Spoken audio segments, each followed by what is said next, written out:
জনাব সভাপতি, হাজারাত উলামায়ে কেরাম, সম্মানিত উপস্থিত, আমরা আল্লাহ তাআলার শুকরিয়া আদায় করে নিলাম। আল্লাহ তাআলা দয়া করে আমাদেরকে কোরআনের মাহফিলে হাজির করেছেন। তিনি যদি আসতে না দিতেন আমরা কেউ আসতে পারতাম না। এটি মাবুদের দয়া। পূর্ণ একটি বছর পর আবারও আমরা এই পল্টনের ঐতিহাসিক পল্টন ময়দান, অনেক ইতিহাসের চড়াই উতরাইয়ের সাক্ষী এই পল্টন ময়দান। এই ময়দানে আমরা কোরআনে কারীমের আলোচনা করার সুযোগ পাই প্রতি বছর। এটি আল্লাহ তাআলার মেহেরবানি। প্রশংসা করছি আল্লাহ পাকের, যিনি সুযোগ আমাদেরকে এনায়েত করেছেন। এবং আলোচনার শুরুতে আমি স্মরণ করছি ইসলামী পাঠাগার সমাজ কল্যাণ পরিষদের প্রতিষ্ঠাতা সভাপতি শহীদ আবুল কাসেমের কথা। আল্লাহ তাআলা তাকে জান্নাতুল ফেরদাউসের মেহমান বানিয়ে নিন এবং তার সমস্ত নেক আমলগুলি আল্লাহ তাআলা কবুল করে নিন। তার সাইয়াদগুলি আল্লাহ হাসানাত দিয়ে বদলায় দিন। প্রিয় ভাই সব, কোরআনে কারীমের মতো আজিম একখানা কিতাব পৃথিবীতে আর নাই। এটি সর্বশ্রেষ্ঠ এবং সর্বশেষ আল্লাহ পাকের তরফ থেকে বান্দাদের হেদায়েতের জন্য নাজিলকৃত কিতাব। এরকম আরেকখানি কিতাব পৃথিবীতে আর নাই, আর আসবেও না। এই কিতাবখানি আল্লাহ তাআলা নাজিল করেছেন আর বলে দিয়েছেন, ইন্না নাহনু নাযালনা যিকরা ওয়া ইন্না লাহু লাহাফিজুন। কোরআন নাজিল করেছি আমি, আর এর সংরক্ষণ করব আমি। সুবহানাল্লাহ। কোরআন সংরক্ষণ কে করবেন? যিনি নাজিল করেছেন তিনি সংরক্ষণ করবেন বলে ওয়াদা করেছেন। আমরা বলি সুবহানাল্লাহ। এ কোরআনের কেউ কোনো পরিবর্ধন কেউ করতে পারবে না, এটাকে নষ্ট করতে পারবে না।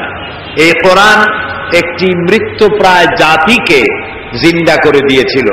যে জাতি চুরি করত, ডাকাতি করত, জেনা করত, হত্যা করত, ধর্ষণ করত, এমন কোনো পাপ নাই যে জাতির লোকেরা করত না। সেই জাতির কাছে কোরআন এসে গোটা জাতির আমূল পরিবর্তন করে দিল। মরা জাতি কি হয়ে গেল? জিন্দা হয়ে গেল। বলেন কি হয়ে গেল? জিন্দা হয়ে গেল মরা জাতি। এই মরা জাতির মধ্যে একজন ছিলেন হযরত ওমর রাদিয়াল্লাহু তাআলা আনহু। তিনিও জেহালাতের কারণে মৃত্যুপ্রায় ছিলেন।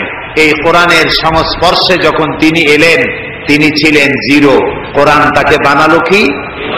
হিরো বানিয়ে দিল। এটাই কোরআন শরীফের মুজিজা। কোরআনের কাছে যদি হিরোরা এসে বেয়াদবি করে, কোরআন তারে কি বানায়? জিরো বানায়। আর জিরোরা এসে কোরআনের মর্যাদা দিলে তাহলে জিরো কি হয়ে যায়? হিরো হয়ে যায়। এ হচ্ছে সেই কোরআন। এই কোরআনের কারণেই নবী করিম সাল্লাল্লাহু আলাইহি ওয়াসাল্লাম বিশাল বিপ্লব সাধন করেছিলেন। আর এই কোরআন আমাদের কাছে আজও আছে, কিন্তু আমাদের কপাল ভালো হলো না। আল্লাহ রাব্বুল আলামিন বলছেন, তাহা মা আনজালনা আলাইকাল কুরআনা লিতাশকা।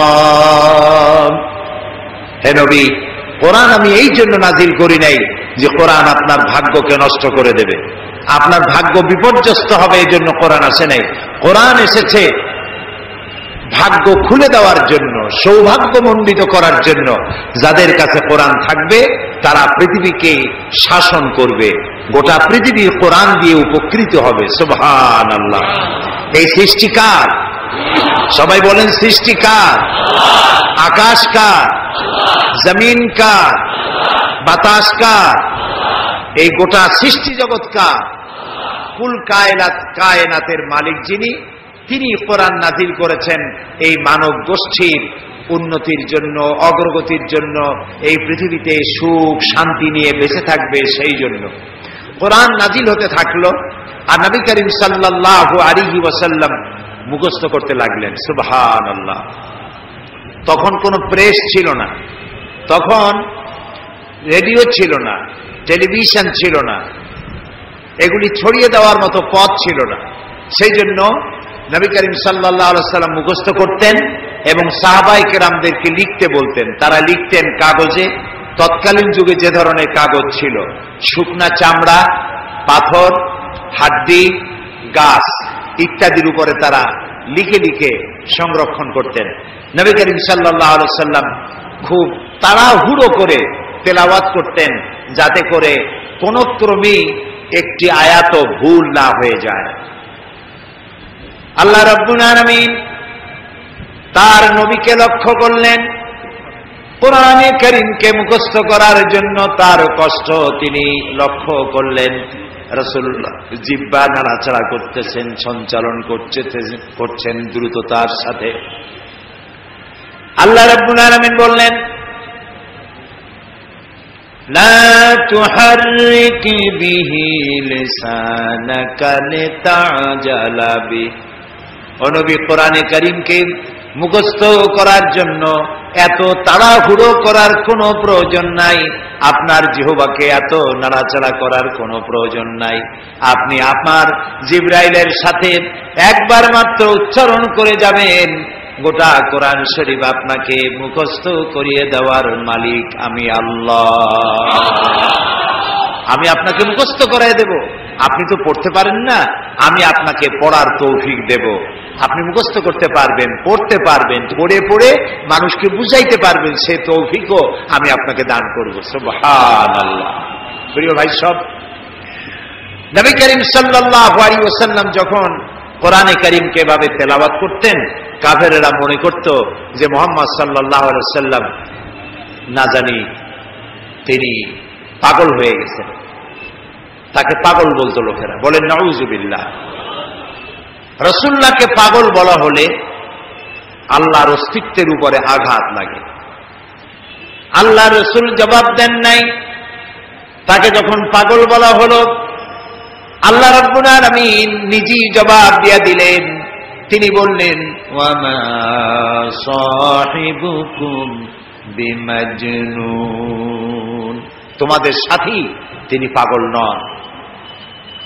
তোমাদের সাথী অন্তত 40 বছর পর্যন্ত তোমাদের সাথে তিনি ছিলেন। পাগলামির কি দেখেছো তার মধ্যে তোমরা? পাগলকে তা খুব তাড়াতাড়ি করে প্রমাণিত হবে। তোমাদের সাথী তিনি পাগল নন। হযরত ওমর তখনও ছিলেন জাহিল। তিনি চাইলেন মুহাম্মদ সাল্লাল্লাহু আলাইহি সাল্লামকে তিনি লাঞ্ছিত করবেন। এই নিয়ত করে পেছনে পেছনে ছুটলেন। নবী করিম সাল্লাল্লাহু আলাইহি সাল্লাম বাইতুল্লাহ শরীফে মসজিদে হারামে ঢুকে তেলাওয়াত করতেছিলেন, নামাজের মধ্যে তেলাওয়াত করছেন। হযরত ওমর পিছনে দাঁড়িয়ে মনে করলেন নামাজটা শেষ হয়ে যাক, তারপরে যা হয় করব। নামাজ শেষ হোক। আর পেছনে দাঁড়িয়ে তিনি তেলাওয়াত শুনতেছেন। এখন চিন্তা করুন, একে তো আল্লাহর কালাম, আর তা তেলাওয়াত করছেন যার উপর এটা নাজিল হয়েছে। এখন শুনতে কত মজা হচ্ছে। হযরত ওমর বলেন, আমি মনে মনে ভাবলাম মুহাম্মদ সাল্লাল্লাহু আলাইহি ওয়াসাল্লামকে জেনে ধরেছে। মনে হয় কোন জেন তাকে এসে এই কথাগুলি শিখিয়ে দিতেছেন, নইলে তিনি এগুলি পান কোথায়? হযরত ওমর বলেন, আমি যখন চিন্তা করলাম নবীজিকে জেনে ধরেছে, তিনি তখন তার নামাজের ভেতরে আমার এ কথার জবাব দিয়া দিলেন। তিনি পড়লেন, ইন্নাহু লাকাউলু রাসূলিন কারীম। এটি কোন জেনের কথা নয়, এ হচ্ছে মহান বার্তাবাহকের বর্ণনা। একজন মহান বার্তাবাহক রাসূল, অর্থাৎ জিবরাইলের প্রতি যিনি ইঙ্গিত করেছেন, তার নাজিলকৃত তিনি বার্তাবাহক হয়ে বর্ণনা করেছেন, এটি সেই কথা। হযরত ওমর বলেন, আমি মনে মনে ভাবলাম জেনে যদি এই কথা না বলে ডাকে, তাহলে রাসূলুল্লাহ বোধহয় কবি হয়ে গেছেন, নইলে এমন সুন্দর সুন্দর করে মিলাইয়া বলেন কি করে? কোরআন শরীফ যদি আপনি ধীরে ধীরে পড়েন, মনে হবে যেন প্রবন্ধ পড়ছেন। আর যদি প্রতি আয়াতে থেমে থেমে পড়েন, মনে হবে আপনি কবিতা পড়তেছেন। সুবহানাল্লাহ। যেমন দেখুন, আর রহমান আল্লামাল কুরআন খালাকাল ইনসান আল্লামাহুল বায়ান। যেখানে পড়বেন সেখানেই মিল। হযরত ওমর বলেন, আমার মনে হলো মুহাম্মদ সাল্লাল্লাহু আলাইহি ওয়াসাল্লাম ফাঁকে ফাঁকে কোন ফাঁকে যেন কবি হয়ে গেছে। হযরত ওমর বলেন, আমি যখন মনে মনে ভাবলাম রাসূলুল্লাহ কবি হয়ে গেছেন, অমনি আল্লাহর নবী নামাজের ভিতরে তেলাওয়াত করলেন, ওয়ামা হুয়া বিকাউলি শাইরিন কালিলাম মা তুমিনুন। না, এটা কোনো কবির কথা নয়, তোমরা খুব কমই উপদেশ গ্রহণ করো। কাফেররা যখন রাসূলকে কবি বলেছে, আল্লাহ তাআলা এর প্রতিবাদ করেছেন। সুবহানাল্লাহ বলেন। আল্লাহ তাআলা প্রতিবাদ করেছেন। সূরা ইয়াসিনের মধ্যে দেখুন আল্লাহ তাআলা প্রতিবাদ করেছেন কি ভাষায়। রাসূলকে যখন কবি বলা হলো, আল্লাহ রাব্বুল আলামিন প্রতিবাদ করলেন, ওয়ামা আল্লামনাহু আশ-শি'রা ওয়ামা ইয়ানবাগী লাহু। আমি আমার নবীকে কবিতা শিখাই নাই, আর কবিত্ব আমার নবীর জন্য শোভনীয় নয়। বুঝতে পেরেছেন? লক্ষ্য করুন আল্লাহ কি বলছেন, আমি আমার নবীকে কবিতা শিখাই নাই, আর কবিতা আমার নবীর জন্য শোভনীয় নয়। কথাটি অত্যন্ত তাৎপর্যপূর্ণ। শোভনীয় নয়, এটা কেন? এটা এই জন্য যে কবিরা সাধারণত আবেগপ্রবণ হন, আবেগের উচ্ছ্বাসে কি বলতে কি বলেন দিশা করতে পারেন না। কবিরা তার কবিতা দিয়ে রোমাঞ্চ সৃষ্টি করতে পারেন, উন্মাদনা সৃষ্টি করতে পারেন, কিন্তু কোন দেশ জয় করতে পারেন না। মানুষকে কোন আদর্শের উপরে উদ্বুদ্ধ করতে পারেন না। কবিরা কবিতার মধ্য দিয়ে রোমান্টিক কবিতা লেখা এবং মানুষকে ভালোবাসা, প্রেম ইত্যাদি শিক্ষা দেওয়া, এগুলি পারেন। কবিরা ভাবের আবেগে লাগামহীন ঘোড়ার পৃষ্ঠে সওয়ার হয়ে তেপান্তরের মাঠ দিয়ে নিরুদ্দেশ্যের উদ্দেশ্যে যাত্রা করতে পারেন, কোনো লক্ষ্য থাকে না। দেখুন, আমি প্রমাণ করব, আমি কবিদেরকে হেয় করতেছি না। কবিত্ব একটি বিরাট প্রতিভা। পাগল ছাগলেরা কবি হইতে পারে না, একটু বুদ্ধিশুদ্ধি থাকা লাগে। অর্থাৎ কবিতার জন্য একটি প্রতিভা প্রয়োজন। এই প্রতিভা দেওয়ার মালিককে বলেন সবাই, আল্লাহ তাআলা। সাহিত্য, সাহিত্যিক হওয়া, কবি হওয়া, সাংবাদিক হওয়া, গায়ক হওয়া, যে কোনো ডিপার্টমেন্টে যে দিকে যান না কেন, প্রতিভা আল্লাহর দেওয়া এক অবদান। এই প্রতিভা কেউ ভালো কাজে লাগায়, এই প্রতিভা আবার কেউ খারাপ কাজে লাগায়। কণ্ঠস্বর কার দেওয়া বলেন সবাই? কেউ এটা গান গাওয়ার জন্য কাজে লাগায়, আবার কেউ এটা আল্লাহর কালাম তেলাওয়াতের মধ্য দিয়ে চালায়। সুবহানাল্লাহ। তো কবিতা রচনা করা, কবিতা লেখা, এটি একটি প্রতিভা নিঃসন্দেহে। কিন্তু ওই যে আবেগ, আবেগ আবেগের বশবর্তী হয়ে কবিরা এমন সব কথা বলেন বাস্তবতার সাথে যার কোনো মিল থাকে না। আমি আলোচনা করতে গিয়ে মাঝে মধ্যে একথা বলি, জাতীয় কবি কাজী নজরুল ইসলাম আমাদের জাতীয় কবি। যে সময় আমাদের পক্ষে, মুসলমানদের পক্ষে কলম ধরার লোক ছিল না, তখন তিনি আমাদের মুখ রক্ষা করেছেন। কথা বলছেন না? তিনি রাসূলের শানে যেসব কবিতা লিখেছেন, আল্লাহর শানে যেসব গান লিখেছেন, আল্লাহ যদি ইচ্ছে করেন এই কারণেই আল্লাহ তাআলা তাকে জান্নাত দিয়ে দিতে পারেন। কি সুন্দর গান তিনি রচনা করেছেন, আল্লাহ তার দোয়াও কবুল করেছেন। তিনি প্রার্থনার একটি গান বানিয়েছিলেন নিজের জন্য, মসজিদেরই পাশে আমার কবর দিও ভাই, যেন সকাল সন্ধে মুয়াজ্জিনের আজান শুনতে পায়। তার এই আকাঙ্ক্ষা, এই আকুতি, এটা কি কবুল হয়েছে? এরকম আসতে বলেন কেন? আপনারা ঢাকার মানুষ চোখে তো দেখতেছেন, কবুল হয়েছে কিনা? কবুল হয়েছে। এবং মসজিদের পাশেই কবর হয়েছে। মসজিদের আজান শোনার জন্য তিনি কবর চেয়েছেন মসজিদের পাশে। আবার এমন কবিরও জন্ম হয়েছে বাংলাদেশের, দুর্ভাগ্যক্রমে এদেশে, যে লোক আজানের মধ্যে বেশ্যার আওয়াজ শোনে।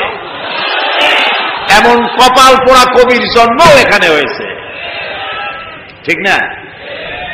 এখন কাজী নজরুল ইসলাম বিশাল প্রতিভা, বিশাল প্রতিভা। আর প্রতিভা যার হয় ছোটবেলা থেকেই বোঝা যায়। তিনি একবার স্কুলে যাচ্ছিলেন, বাসে ঝুলিয়া, নাম ছিল দুখু মিয়া। স্কুলে যাচ্ছেন, বাসে চড়ে যাচ্ছেন, এক বুড়ো মানুষ তার পাশে দাঁড়ানো, দাড়ি পাকা। কাজী নজরুল ইসলাম তখন বোধহয় 4-5 ছাত্র হবেন। তিনি ওই বুড়ো মিয়াকে জিজ্ঞেস করছেন, চাচা আপনার বয়স কত? এখন চাচার মেজাজ খারাপ হয়ে গেছে, স্বাভাবিক। ছোট্ট ছেলে যদি আপনার বয়স জিজ্ঞেস করে, মেজাজ খারাপ হবে না? রাগ করে বলছে যে আমার বয়স কত তা তোমার দরকার। কয় না চাচা, একটু জানতে চাচ্ছি আপনার বয়স কত। তো বেচারা বলেছে আমার বয়স 60 বছর তো পার হয়ে গেছে। কেন জিজ্ঞেস করলে বাবা? কাজী নজরুল ইসলাম বললেন যে জিজ্ঞেস করলাম এই কারণে, 60 বছর বয়স হয়েছে, এখনো আপনি নিজ পায়ে দাঁড়াতে শেখেন নাই। লক্ষ্মী তাকায় দেখলো তার নিজের পা একখানা নজরুলের পায়ের উপরে। তখন ওই বাচ্চা বুড়া বলতেছে, মর্নিং শোজ দ্য ডে, প্রভাতই বলে দেয় দিনটা কেমন যাবে। সুতরাং এই বাচ্চা তো বড় হলে কিছু একটা হবে। তিনি বিশাল মাপের কবি, কিন্তু দেখুন আবেগে তাকে কোথায় নিয়ে গেছে, বাস্তবতার যেখানে মিল নেয়। তিনি গান রচনা করেছেন তার প্রিয়তমার নামে, মোর প্রিয়া হবে এসো রানী, দেব খোপায় তারার ফুল। যাকে উদ্দেশ্য করে তিনি এই গানটা লিখেছেন, সেই প্রিয়তমাকে যদি সত্যি তিনি পেতেন, তাহলে আকাশের তারা খসায় এনে খোপায় পরাতে পারতেন কি? পারতেন। তিনি বলেছেন, ওই গানের মধ্যেই বলেছেন যে তোমাকে যদি পাই তাহলে রংধনুর রং আর জ্যোৎস্নার রং দুটোতে মিলিয়ে আলতা বানিয়ে তোমার পায়ে পরিয়ে দিতাম। আছে না গানে? সত্যি যদি ওই প্রিয়তমাকে তিনি লাভ করতে পারতেন, তাহলে রংধনুর রং আর জ্যোৎস্না মিলিয়ে আলতা বানাইতে পারতেন। এই কথাগুলি হচ্ছে কবিরা কবিতা লিখতে গিয়ে আবেগ প্রবণ হন, আবেগের উচ্ছ্বাসে যা লেখেন বাস্তবতার সাথে তার কোনো মিল থাকে না। এক্ষেত্রে আমি কবি হাফিজের কথাও বলি। পারস্যের নাম করা কবি হাফিজ, তিনি তার প্রিয়তমার জন্য তিনি গান উৎসর্গ করলেন। সেখানে তিনি লিখলেন ফার্সি কবিতা। তার অর্থ ছিল এরকম যে আমার প্রিয়তমার লাল গালের উপরে একটি কালো তিল আছে, প্রিয়তমার লাল গালে একটি কালো তিল আছে। এই তিলটি যদি আমি লাভ করতে পারি, এটি যদি আমি পাই, তাহলে সামারকান্দ এবং বুখারার মতো রাজত্ব আমি বিলাই দিতে পারি। তখন সামারকান্দ এবং বুখারার রাজা ছিলেন তৈমুর লং। তৈমুর লং এই গান শুনিয়া পুলিশ পাঠায় দিল ব্যাটারে ধরে নিয়ে। হাফিজ তো প্রমাদ গুনলেন এবং বুঝতে পেরেছেন তাকে ধরতে পুলিশ পাঠানো হলো কেন। তিনি পথে পথে গানটারে উল্টায় ফেলাইলেন। বাদশার দরবারে হাজির তৈমুর লং জিজ্ঞেস করলেন, হাফিজ তুমি তোমার প্রিয়তমার প্রেমে পড়ে গলায় দড়ি দিয়া মরো, আমার রাজত্ব বিলিয়ে দিতে পারো তোমার প্রিয়তমার তিলের কারণে, এই অধিকার তোমার কে দিল?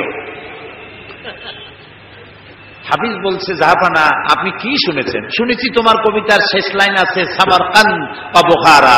কয় না জাহাপানা, আপনি ভুল শুনেছেন। আমার দ্বিতীয় লাইনটা ছিল সামারকান্দ বা খুরমারা। এর অর্থ হচ্ছে আমার প্রিয়তমার লাল গালের কালো তিলটি যদি আমি লাভ করতে পারি, তাহলে 1 মণ চিনি আর 3 মণ খোরমা বিলাই দিতে পারি। এখন আমি এই কথাগুলি শোনালাম এই কারণে যে কবিত্ব একটি প্রতিভা নিঃসন্দেহে, কিন্তু কবিরা আবেগপ্রবণ হন, উচ্ছ্বসিত হন, আবেগে এমন সব কথা বলেন যা বাস্তবতার সাথে মিল নাই। এই জন্য কবি আর নবী এই দুটির মধ্যে পার্থক্য হচ্ছে আকাশ আর জমিন।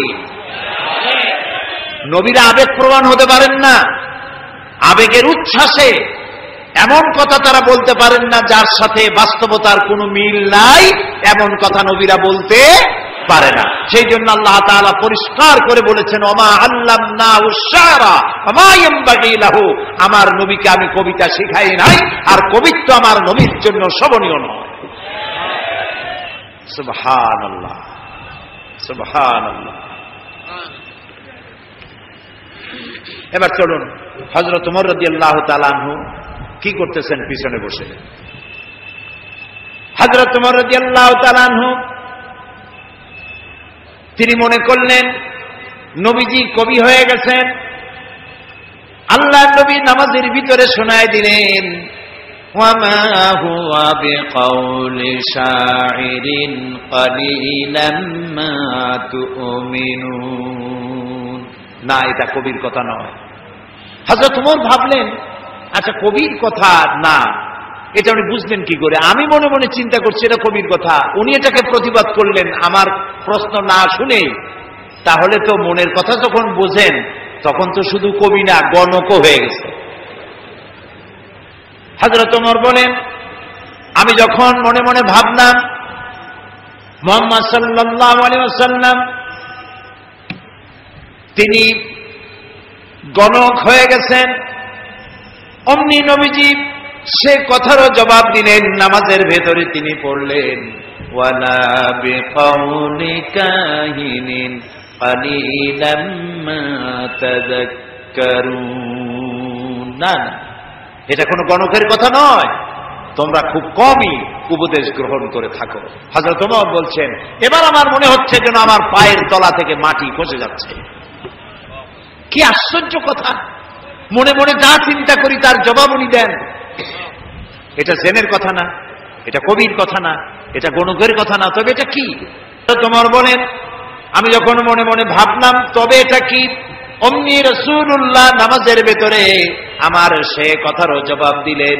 তিনি পড়লেন, তানজিলাম মির রাব্বিল আলামিন। এটি আল্লাহ পাকের নাযিলকৃত কিতাব, এটি কোরআন। হযরত ওমর তিনি বলছিলেন, আমার মনে হচ্ছে না যেন ইসলাম, ঈমান তার শেকড় শুদ্ধ আমার কলিজার মধ্যে গেড়ে বসতেছে।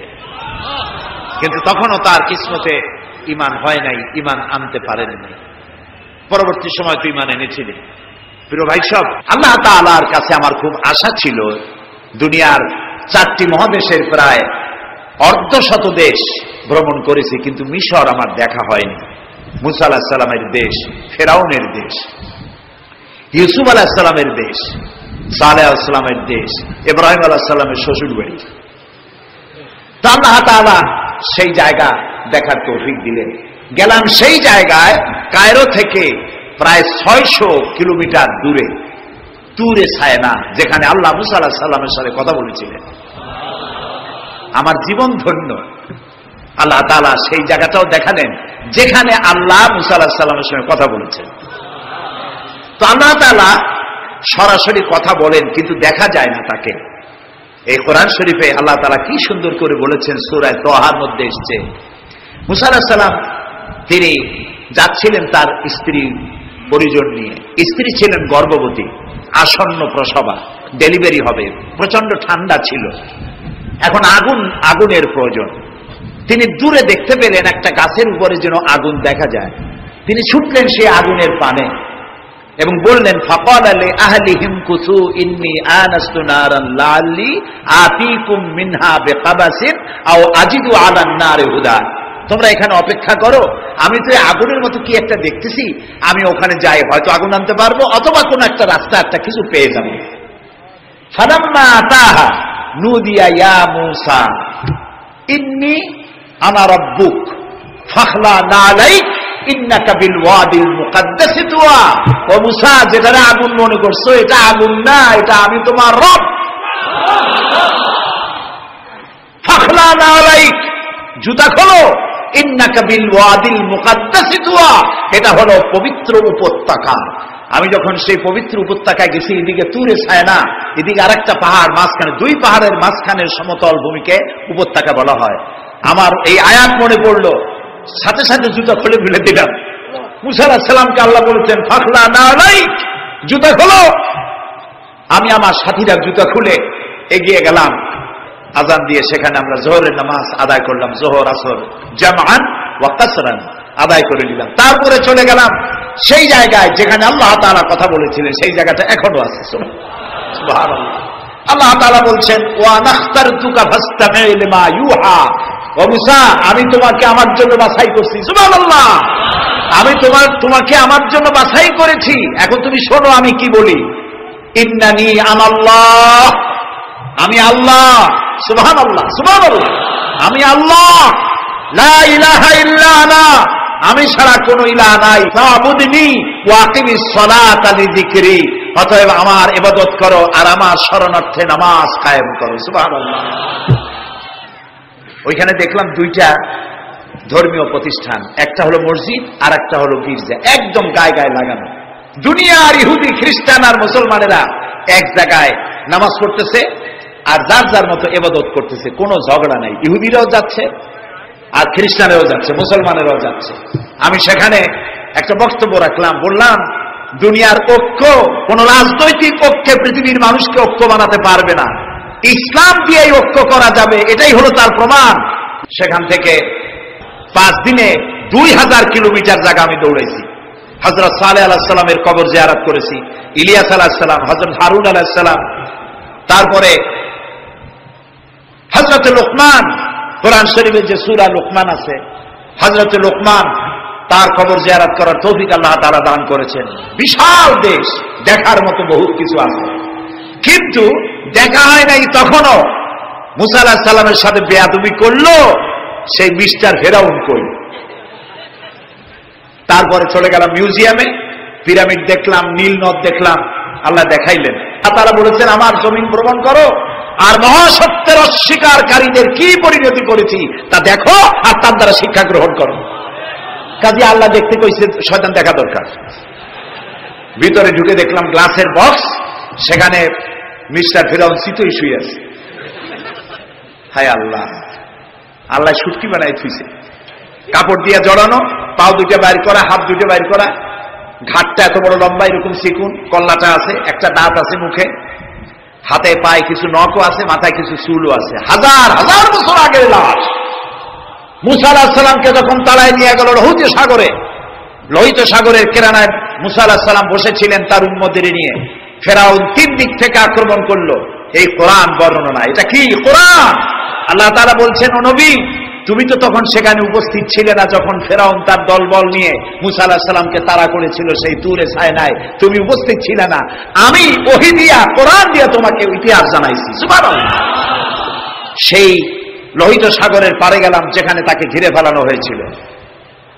মুসা আলাইহিস সালাম এবং তার সাথীরা বললেন, ইয়া মুসা ইন্না লামুদরাকুন, হে মুসা আমরা তো পাকড়াও হয়ে গেলাম, সারাশি আক্রমণ করা হয়েছে, আমাদেরকে পালাবার কোনো জায়গা নাই।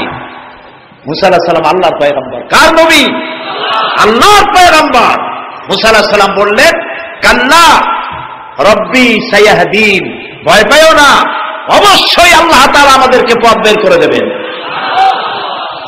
3 দিকে কি শত্রু, 3 দিকে কি, আর একদিকে কি নদী না সাগর। আপনারা মনে করছেন নীল দরিয়া পার হয়েছে বুঝি, মুসার তারা খায়া, সাগর, লোহিত সাগর, রেড সি। 3 দিকে শত্রু, একদিকে সাগর, পালাবার রাস্তা আছে। আল্লাহর পয়গম্বর বলছেন কোনো ভয় নাই, অবশ্যই রব্বি সায়াহদিন, অবশ্যই আল্লাহ আমাদের পথ বের করে দেবেন। আল্লাহ তাআলা খুশি হয়ে গেলেন। সুবহানাল্লাহ। আল্লাহ এটাই চান, আল্লাহ এটাই চান। আল্লাহ তাআলা সমুদ্রকে ভাগ করে দিলেন। সুবহানাল্লাহ। সমুদ্র ভাগ হয়ে গেল। এগুলি গল্প কি? কোরআন। কোরআন। সাগর ফেটে গেল। মুসা আলাইহিস সালাম আর তার দলবল নিয়ে সাগরের মাঝখানে চলে গেছেন। ফেরাউন তার দলবল নিয়ে এসে দেখে, বাহ এ তো ভালোই, রয়্যাল বোট। ও মনে করছে ওর বাজানের তৈরি করার রাস্তা, ওর সমস্ত সেনাবাহিনী নিয়ে নেমে পড়েছে। যেই না সাগরের মাঝখানে আসছে, মুসা আলাইহিস সালাম তার দলবল নিয়ে উপার চলে গেছেন। আল্লাহ হুকুম করলেন, যিনি হুকুম করেছিলেন সাগর ফেটে যা, মুসার জন্য রাস্তা বানায় দে, সেই আল্লাহ বললেন সাগর রাস্তা বন্ধ করে দেয়। রাস্তা বন্ধ হয়ে গেল। এখন ফেরাউন আর তার দলবল পানিতে চুবনি খাইতে খাইতে সাথের লোকেরা সব শেষ। এখন ফেরাউন একা সমুদ্রের ঢেউতে ডুবে আর ওঠে, পানি খেতে খেতে পেটটা পুটকা মাছের মতো মোটা হয়ে গেছে। দেখে যে যা না টেকে না, নাক দিয়েও পানি পড়ে, কান দিয়েও পানি পড়ে। এখন বলছে আমানাত বিহি বানু ইসরাইল, ঈমান আনলাম সেই আল্লাহর উপরে যে আল্লাহর উপরে ঈমান আনছে বনি ইসরাইলেরা, তার উপর ঈমান আনলাম। আল্লাহ তাআলা বললেন আল আন, এখন ওয়াকাদ আসাইতা ক্বাবলু ওয়া কুনতা মিনাল মুফসিদিন। ও বলল আনা মিনাল মুসলিমিন। আল্লাহ আমি তো কলেমা পড়লাম আর তো মুসলমান হইলাম, এখনো সুবাকে। আল্লাহ কয় এখন ওয়াকাদ আসাইতা ক্বাবলু, এর আগে তুমি আমার সাথে বিরোধিতা করেছো, বিদ্রোহ করেছো, আমার মানুষের উপর অত্যাচার করেছো। ওয়া কুনতা মিনাল মুফসিদিন, আর তুমি হচ্ছ সন্ত্রাসীর একজন বড় সন্ত্রাসী, বিপর্যয় সৃষ্টিকারী। শোনো ফেরাউন, আজকে আমি তোমারে শুধু মারবই না, আমি তোমাকে মৃত্যু দেব। আর তোমার আলিয়াউমা নুনাজ্জিকা বিবাদানিক, আমি তোমার শরীরকে হেফাজত করব। তোমার শরীর পানিতে পচবে না, পোকা মাকড়ে, জলচর প্রাণী, স্থলচর প্রাণী কেউ খাবে না, মাটিতেও তুই পচবি না, তোরে শুটকি বানায় রাখবো কিয়ামত পর্যন্ত। আল্লাহর সাথে যারা নাফরমানি করবে, আর এই নাফরমানদেরকে যারা কলম দিয়া লিখে, বক্তৃতা করে, রাজনীতি দিয়া যারা আল্লাহর নাফরমানদেরকে সাহায্য করবে, নমরুদের মতো, ফেরাউনের মতো আল্লাহ চুমাইয়া দুনিয়া থেকে জুতা মেরে বিদায় করে দেবে। প্রিয় ভাই সব, কোরআন নাযিল হচ্ছে, নবীজি মুখস্থ করতেছেন, মুখস্থ করতে গিয়ে তাড়াহুড়ো করতেছেন, জিহ্বা সঞ্চালন বেশি করতেছেন, যাতে করে একটি আয়াত বাদ না পড়ে যায়, একটি জের জবর বাদ না পড়ে যায়।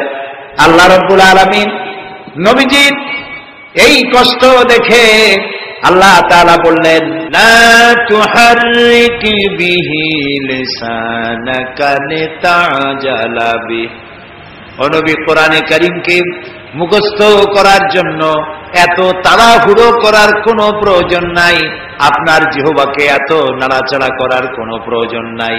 আপনি আপনার জিবরাইলের সাথে একবার মাত্র উচ্চারণ করে যাবেন, গোটা কোরআন শরীফ আপনাকে মুখস্থ করিয়ে দেওয়ার মালিক আমি আল্লাহ। আমি আপনাকে মুখস্থ করাই দেব। আপনি তো পড়তে পারেন না, আমি আপনাকে পড়ার তৌফিক দেব। আপনি মুখস্থ করতে পারবেন, পড়তে পারবেন, পড়ে পড়ে মানুষকে বুঝাইতে পারবেন, সে তৌফিকও আমি আপনাকে দান করব। সুবহানাল্লাহ। প্রিয় ভাই সব, আমি বলতেছিলাম আল্লাহ তাআলা ওহী দেওয়ার সময় পর্দার আড়াল থেকে দেন, কথা বলেন, সরাসরি বলেন না, পর্দার আড়াল থেকে বলেন। মুসা আলাইহিস সালাম যখন আল্লাহর সাথে কথা বলতেছিলেন, তখন এক পর্যায়ে মুসা আলাইহিস সালাম আবেগে এসে গেলেন, কারণ তিনি কথা বলতেছেন কার সাথে? সুবহানাল্লাহ বলবেন না? দেখেন না, এই কোরআন শরীফে আল্লাহ তাআলা জিজ্ঞেস করলেন ওমা তিলকা বিয়ামিনিকা ইয়া মূসা, মূসা তোমার ডান হাতে ওটা কি? তো জবাব তো একটাই ছিল, হিয়া আসাই, এটা একটা লাঠি। কিন্তু তিনি তা বললেন না, তিনি বললেন হিয়া আসাই আতাওয়াক্কাউ আলাইহা ওয়া হুশু বিহা ওয়া আলা গানামি ওয়া লিয়া ফিহা মাআরিব উখরা। এটা একটা লাঠি, এটা দিয়ে ভর করি আমি চলি, এটা দিয়ে উট ভেড়া তাড়াই, আরো অনেক কাম এইগুলি করি। এতগুলি কথা তো আল্লাহ জিজ্ঞেস করছিলেন না, আল্লাহ বলছেন ওটা কি বললে সারলো লাঠি, এই লম্বা করলেন কেন এত কথা? লম্বা করছেন এই কারণে, মুসা আলাইহিস সালাম কথা বলছেন তার রবের সাথে, হঠাৎ করে এই প্রশ্নটা করে লাঠি বললাম, আর আল্লাহ যদি কথাটা কাট করে দেয় তাহলে তো কথা লম্বা হইল না। আল্লাহর সাথে বেশি লম্বা কথা যেন বলতে পারি, সেই জন্য তিনি লম্বা বানায় দিলেন তার জবাব। সুবহানাল্লাহ। মুসা আলাইহিস সালাম বলছেন রব্বি আরিনি, আল্লাহ কয় লাম তারানি, দেখতে পারবে না। তিনি আবারও কয় আল্লাহ আমি তোমারে দেখতে চাই। আল্লাহ তাআলা বললেন তাহলে একটা ইন্টারভিউ দাও, পারবা কিনা? আল্লাহ তাআলা তার 70,000 নূরের পর্দার ভেতর থেকে নূরের তাজাল্লি নিক্ষেপ করলেন পাহাড়ের উপরে। খাররা মুসা সায়কা, মুসা আলাইহিস সালাম শুধু এক পলক সেই নূরের ঝলক চোখে লাগলো, সহ্য করতে পারেননি, আল্লাহু আকবার বলে চিৎকার মেরে ধ্বংস হয়ে পড়ে গিয়েছে। আল্লাহ তাআলাকে দেখা যাবে না, এই চর্মচক্ষু দিয়ে দেখা যাবে না। লা তুদরিকুহুল আবসার, কোন দৃষ্টি শক্তি তার দৃষ্টির সীমানার ভেতরে আল্লাহকে পরিব্যাপ্ত করতে পারবে না। তবে আল্লাহ তাআলা এক সময় দেখা দেবেন। জান্নাতীদেরকে আল্লাহ তাআলা জিজ্ঞেস করবেন, ও আমার জান্নাতীরা, বেহেশতবাসীরা, দুনিয়ায় যেসব ওয়াদা করছিলাম এইসব কাম করলে জান্নাত পাইবা, তোমরা টাটকা টাটকা সুখগুলো বাদ দিয়া আমারে না দেখা, আমার দোজখ না দেখা, জান্নাত না দেখা তাহাজ্জুদ করছিলা, দিন কায়েমের জন্য কষ্ট করছিলা, জেল খাটছো, জরিমানা দিয়েছো, ফাঁসির মঞ্চে চড়েছো, কিচ্ছু পরোয়া করো নাই, আমারে না দেখা তোমরা আমারে ভালোবাসছো, তো জান্নাতের যেসব ওয়াদা করছিলাম পাইছো? জান্নাতীরা বলবেন না, আয় আল্লাহ পাইছি। আল্লাহ তাআলা বলবেন ওয়ালাদাইনা মাজিদ, আমার কাছে আরো আছে। সুবহানাল্লাহ, সুবহানাল্লাহ, আরো আছে। বেহেশতীরা চিন্তা করবে এক থেকে আর আছে কি? আল্লাহর নবী বলবেন, আয় আল্লাহ রাব্বুল আলামিন, জান্নাতবাসী আমার উম্মতেরা বুঝতে পারে নাই তোমার কাছে বেশি কি আছে, তারা বুঝতে পারে নাই। আল্লাহ রাব্বুল আলামিন আমার উম্মতেরা মা বাপ, স্ত্রী, পুত্র পরিজন ফেলে হিজরত করলো, জেল জরিমানা উঠালো, এত কষ্ট যার জন্য করলো, সেই সৃষ্টিকর্তা আল্লাহকে তারা এখনো দেখতে পায় নাই। আল্লাহ তাআলা তারা তোমাকে দেখতে চায়, সাহস নাই তাদের বলা। আল্লাহ তাআলা তখন বান্দাদের সামনে জালু আফরোজ হবে, সামনের থেকে সমস্ত হাজার হাজার পর্দা দূরে চলে যাবে। সুবহানাল্লাহ। কোরআন শরীফে আছে আল্লাহ তাআলা রব, তিনি আমাদের কি রব। জালু আফরোজ হবেন জান্নাতীদের সামনে, রব তাকায় থাকবেন বান্দাদের দিকে, আর বান্দারা তাকিয়ে থাকবে রবের দিকে। লক্ষ বছর চলে যাবে, কেউ টের পাবে না কোন ভাগ্যে এত বছর চলে গেল। আল্লাহ আল্লাহ আল্লাহ। কিয়ামতের দিন জান্নাতের যে অনুষ্ঠানে তুমি তোমার বান্দাদেরকে দেখা দিবা, আমরা তো গুনাহগার, অত বড় আশা করতে পারি না, তবু আশা করতে ক্ষতি কি? তোমার নাম রহমান রহিম। জান্নাতের যে অনুষ্ঠানে তুমি তোমার বান্দাদের সাথে দেখা করবা, সেই অনুষ্ঠানের কোন এক কোনায় কানায় আমাদেরকে একটু বৈশা তোমার দেখার তৌফিক দিয়ে দিও মাবুদ। আমরা কি আল্লাহর সাথে দেখা করতে চাই? বলেন, দেখা করতে চাই? যারা জবাব দেন নাই তারা কিন্তু কি বলবে? আমরা কি আল্লাহর সঙ্গে দেখা করতে চাই? যদি আমরা আল্লাহর সঙ্গে দেখা করতে চাই, আল্লাহ রাব্বুল আলামিন বলেন, ফামান কানা ইয়ারজু লিকাআ রাব্বিহি ফালইআমাল আমালান সালিহান ওয়ালা ইউশরিক বিইবাদাতি রাব্বিহি আহাদা। ফামান কানা ইয়ারজু লিকাআ রাব্বিহি, তোমাদের মধ্যে যে কেউ আল্লাহর সঙ্গে, রবের সঙ্গে যদি কেউ দেখা করতে চায়, দুইটা কাজ করতে হবে। কয়টা কাজ? ফালইআমাল আমালান সালিহা, সেজন্য ভালো কাজ করে, উত্তম কাজ করে, ভালো কাজ। ভালো কাজ কারে কর? ভালো কাজ করার জন্য দুইটা শর্ত। ভালো কাজ করার জন্য কয়টা শর্ত? আমলে সালেহ, নেক কাজের জন্য দুইটা শর্ত মুখস্থ করুন। এক নম্বর শর্ত হচ্ছে কাজটি হতে হবে আল্লাহকে খুশি করার জন্য। দুই নম্বরে কাজটি হতে হবে সুন্নতে নববী সাল্লাল্লাহু আলাইহি ওয়াসাল্লামের উপরে। দাড়ি রাখবো কারে খুশি করার জন্য? আল্লাহকে খুশি করার জন্য। রাখবো কার মতো? রবীন্দ্রনাথের মতো, কার্ল মার্কসের মতো, ম্যাক্সিম গোর্কির মতো? কার মতো? রাসূলুল্লাহ। বাস, আর দৃষ্টান্ত দিতে চাই না। আশা করি বুঝে আসছে কিনা? তাহলে আল্লাহ তাআলা বলছেন যে যদি তোমরা তোমার রবের সাথে দেখা করতে চাও, কয়টা কাজ করতে হবে? দুইটা। একটা কাজ হলো ভালো কাজ করো, নেক আমল করো। আর দুই নম্বরে হচ্ছে ওয়ালা ইউশরিক বিইবাদাতি রাব্বিহি আহাদা, আল্লাহর ইবাদতের সাথে কাউকে শরীক স্থাপন করো না। তাহলে আল্লাহ তাআলার সঙ্গে দেখা করা কিয়ামতে যাবে। প্রিয় ভাই সব, আমি আজকে খুব ক্লান্ত, বাকি কথাগুলি আগামীকাল বলবো ইনশাআল্লাহ। মোনাজাতের পরে আযান হবে, বা জামাত এশার নামাজ পড়ে যাবেন। আল্লাহুম্মা আমিন। রব্বানা যালামনা আনফুসানা ওয়া ইন লাম তাগফির লানা ওয়া তারহামনা লানাকুনান্না মিনাল খাসিরিন। আয় আল্লাহ তাআলা, হাজার হাজার মুসলমান নরনারী পল্টনের ময়দানে কোরআনে কারীমের কথা শুনে তোমার দরবারে হাত তুলেছি, মেহেরবানি করে জিন্দেগীর সমস্ত গুনাহ খাতা আমাদের মাফ করে দাও রব্বুল আলামিন। আমাদের মধ্য থেকে আমাদের মা বাপ যাদের দুনিয়া থেকে বিদায় হয়ে গেছে, কবরগুলিকে জান্নাতের টুকরায় পরিণত করে দাও। রব্বিরহামহুমা কামা রব্বায়ানি সগীরা। সবাই পড়েন রব্বিরহামহুমা কামা রব্বায়ানি সগীরা। হে আল্লাহ তাআলা, तमाम পৃথিবীতে মুসলমানেরা আজ বড়ই বিপদে আছে। আল্লাহ তুমি দয়া করে বিপদগ্রস্ত মুসলমানদেরকে সাহায্য করো রব্বুল আলামিন। হে আল্লাহ তাআলা, আমাদের প্রিয় জন্মভূমি বাংলাদেশের উপরে রহমত নাজিল করো। এই কোরআনে কারীমের মাহফিলকে আগামী আরো 2 দিন চলবে। আল্লাহ তুমি দয়া করে তোমার আপন কুদরতে মাহফিল পরিচালিত করে দিও। আল্লাহ তাআলা, তোমার বান্দারা তাদের বন্ধু বান্ধব নিয়ে প্রতিদিন হাজির হতে পারে, কোরআন শুনতে পারে, আমল করতে পারে, তৌফিক দান করে দিও।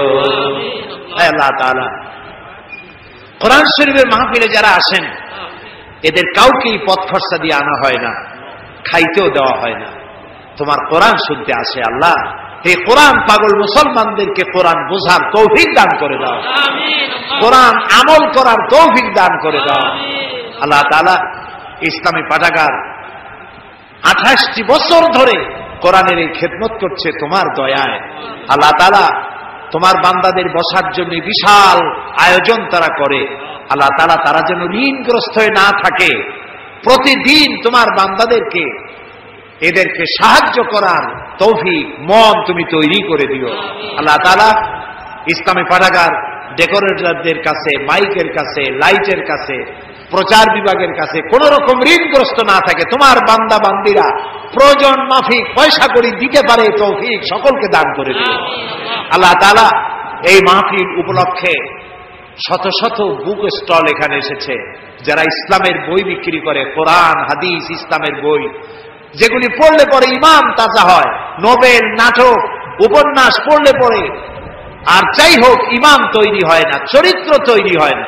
আল্লাহ তাআলা ঈমান এবং চরিত্র তৈরি করার জন্য, জাহান্নাম থেকে বাঁচার জন্য, জান্নাতে যাওয়ার জন্য এইসব বইপত্র খরিদ করার তৌফিকও এই শ্রোতা বর্গকে আল্লাহ তুমি দয়া করে দান করে দিও রব্বুল আলামিন। আমাদের যার যে অসুখ বিসুখ আছে আল্লাহ তুমি মাফ করে দিও। আমাদের উপরে তোমার খাস রহমত আল্লাহ আমরা কামনা করছি। আল্লাহ তাআলা, হসপিটালে আমাদের অনেক রোগী আছে, তুমি জানো। আল্লাহ তাআলা, তুমি দয়া করে হসপিটালে যারা রোগী আছে রোগীদেরকে শেফায়ে আজেলা, শেফায়ে কামেলা দান করে দিও। ربنا تقبل منا إنك أنت السميع العليم وتب علينا إنك أنت التواب الرحيم سبحان ربك رب العزة عما يصفون وسلام على المرسلين والحمد لله رب العالمين واجعل آخر كلامنا عند الموت لا إله إلا الله মুহাম্মাদুর রাসূলুল্লাহ।